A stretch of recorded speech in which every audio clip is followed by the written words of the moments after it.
Planet kita sememangnya sebuah planet istimewa. Ia bukan sahaja sesuai didiami, akan tetapi menyimpan khazanah misteri. Astrolab bukan sahaja mengkaji dunia astronomi, akan tetapi fenomena alam yang berlaku di planet ini. Dan salah satu fenomena alam yang tidak terlepas dari dibahaskan adalah kawasan segitiga ini. Wilayah segitiga besar di sini telah memakan korban yang sangat ramai. Selama beberapa dekad, segitiga bermuda yang terkenal di lautan Atlantik telah menarik minat kita untuk mengkaji perkara sebenar.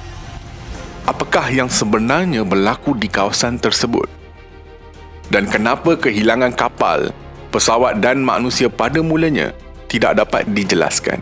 Adakah terdapat penjelasan saintifik di sebaliknya? Kekal sehingga akhir video ini kerana anda akan didedahkan dengan maklumat yang tidak pernah anda dengar sebelum ini. Sebelum tu, jangan lupa subscribe Astrolab dan on loceng notifikasi anda. Assalamualaikum dan salam angkasa dari Astrolab. Sekilas fakta, selama beberapa dekad, segitiga bermuda yang terkenal di lautan Atlantik telah meresahkan imajinasi kita dengan kehilangan kapal, pesawat dan manusia yang sukar dijelaskan.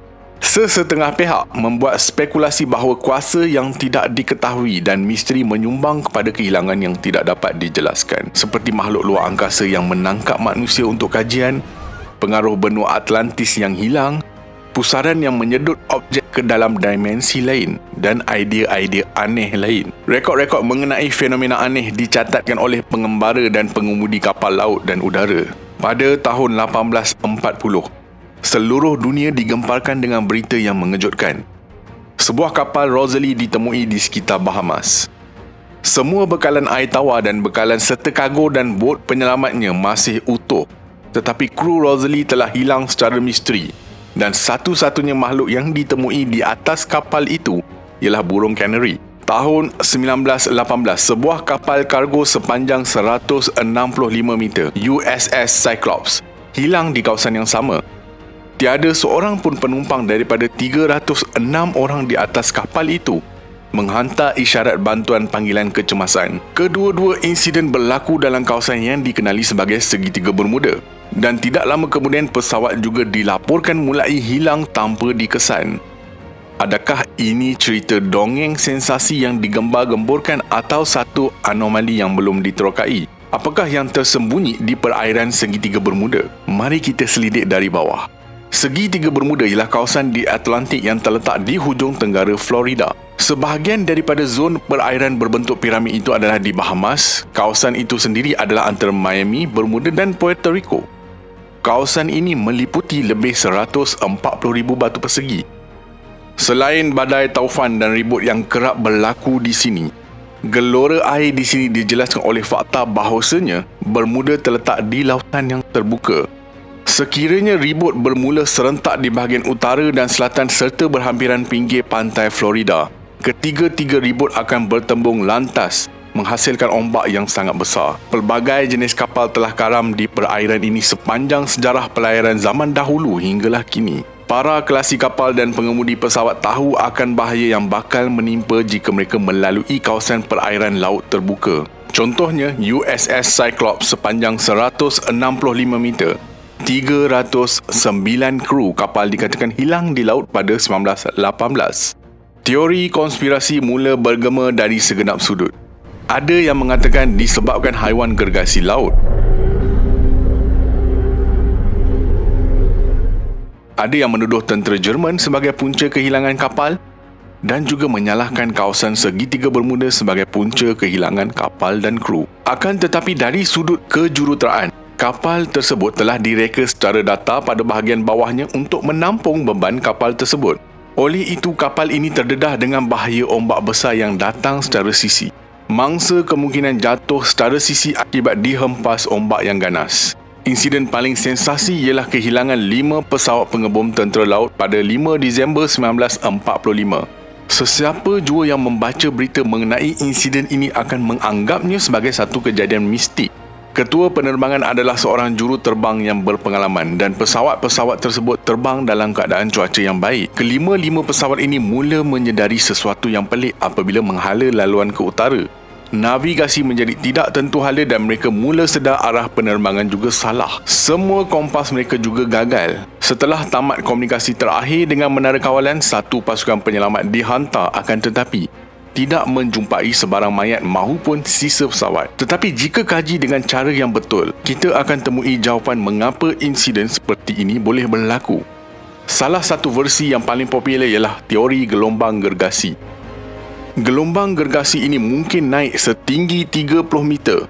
Ombak besar dan tinggi ini mungkin mengganggu dan memberi kesan terhadap pesawat yang melaluinya. Ribut di laut mungkin berterusan selama beberapa hari. Jika dua gelombang bertindih, ia akan saling membesar dan berlaku apa yang dikenali sebagai gangguan atau interference.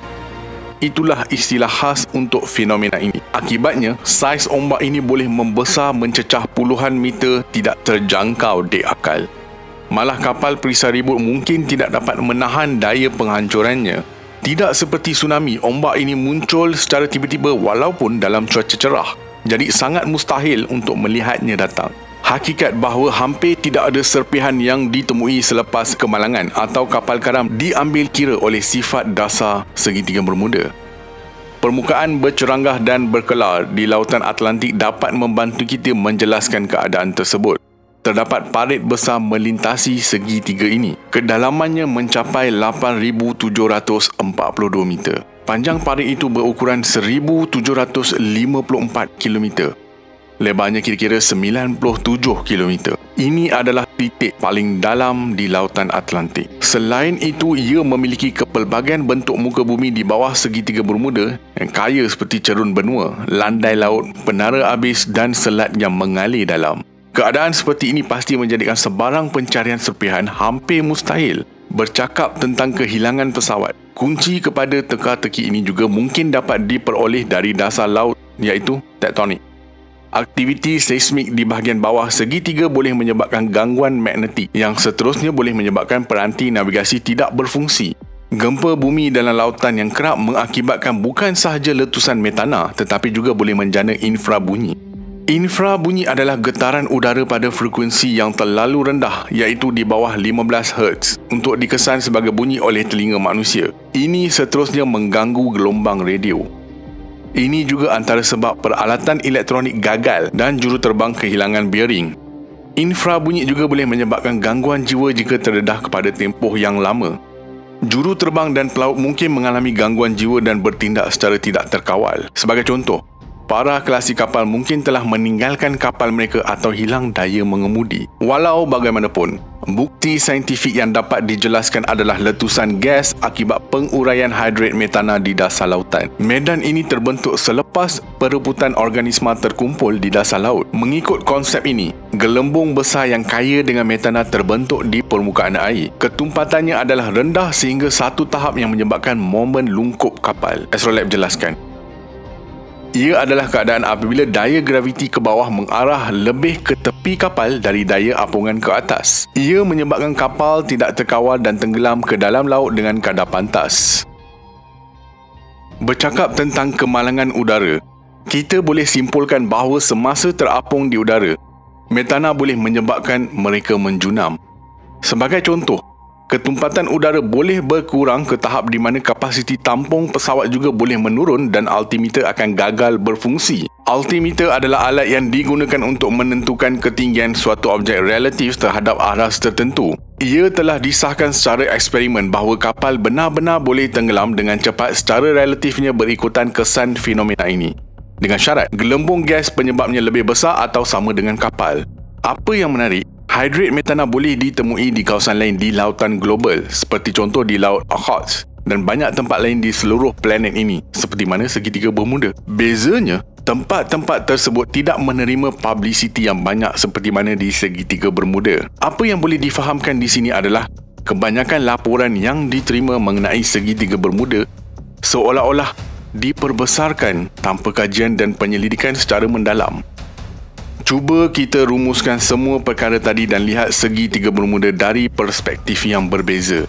Jika kita menganggapnya sebagai kawasan di lautan dengan kadar taufan dan ribut yang tinggi, angka statistik mengenai nahas kapal terbang dan kapal karam sepatutnya tinggi dengan kes yang sentiasa kedengaran di berita tanpa henti. Jika kita lakukan siasatan rapi, sebenarnya tiada apa yang misteri mengenai kehilangan kapal dan pesawat tersebut. Sebenarnya, penjelasan mengenai insiden ini dapat dijelaskan secara saintifik dan lebih terperinci lagi, dan kemungkinan besar anda tidak pernah dengar mengenainya. Terdapat beberapa jawapan lain. Kejadian misteri dan menakutkan di segitiga ini sememangnya dapat dikaitkan dengan letusan gas metana daripada sedimen lautan. Di planet ini, metana adalah salah satu gas rumah hijau yang paling kuat dengan potensi pemanasan global sehingga 84 kali lebih tinggi daripada karbon dioksida, melebihi tempoh 10 hingga 20 tahun. Metana tersembunyi di seluruh planet kita. Ia tidak berbau, tidak berwarna dan kadang-kadang ia hanya boleh dikesan jika kita nyalakan api. Metana boleh dihasilkan melalui tindak balas kimia apabila bahan organik terurai dalam persekitaran oksigen rendah seperti rawa atau paya.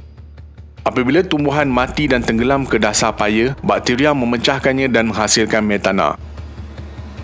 Di lautan pula, molekul air memerangkap molekul metana dalam sejenis sangkar kimia yang dipanggil clatrate. Mereka berada di dasar laut di mana suhu air dan tekanan telah menghalang metana daripada menyebabkan sebarang perubahan ekstrim.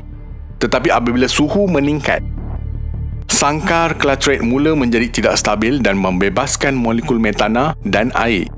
Seterusnya, pembendakan metana. Ia berkembang menjadi gas yang membonjol di dasar lautan. Akhirnya, gelembung membonjol ini membesar dan meletus melepaskan gelembung metana ke permukaan. Selain gas metana, kejadian di segitiga Bermuda turut dikaitkan dengan gangguan dalam garisan flux geomagnet. Suasana cuaca alam sekitar boleh menjelaskan kebanyakan kehilangan nyawa dan kapal di lautan.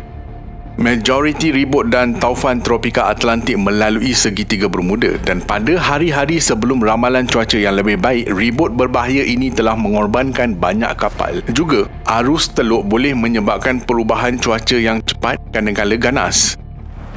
Selain itu, sejumlah besar pulau di Laut Caribbean mewujudkan banyak kawasan perairan cetek yang boleh membahayakan navigasi kapal.